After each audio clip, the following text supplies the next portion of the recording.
Hello guys, Chalamary Unni Mary എന്നല്ലാണ്ട് നിങ്ങൾ bloody Mary എന്ന് കേട്ടിട്ടുണ്ടോ? അപ്പോൾ നമുക്ക് ബ്ലഡി മേരി എന്ന് പറഞ്ഞൊരു സൂപ്പർ ഡ്രിങ്ക് ഉണ്ടാക്കാം. നമുക്ക് കുറച്ച് കുരുമുളക് പൊടി, കുറച്ച് ഉപ്പും ഈ ഒരു സോസ്, ഇത് വോൺചെസ്റ്റർ സോസ് എന്നാണ് ഇതിനെ പറയുന്നത്. ഒരു 3-4 ചില്ലിയുടെ ഭയങ്കര മെക്സിക്കോയുടെ ഏറ്റവും ഫേമസ് ആയിട്ടുള്ള ചില്ലി സോസാണിത്. അതും ഒരു ഡ്രോപ്പ്, കാരണം എനിക്ക് അധികം എരിവിനോട് താല്പര്യമില്ല. കളിയാണ്. അപ്പോൾ ആ തക്കാളിയുടെ സോസ് ഫ്രഷ് ആയിട്ട് അടിച്ചു വെച്ചേക്കെ അത് കുറച്ച് മിക്സ് ചെയ്യാം. വോഡ്ക, നിങ്ങൾക്ക് ഏത് കമ്പനിയാണ് കിട്ടുന്നത് ആ കമ്പനി വോഡ്ക ഒഴിക്കുക.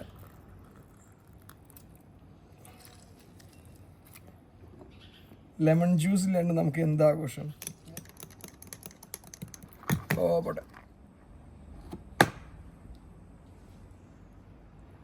നമ്മുടെ ബ്ലഡി മേരി റെഡി.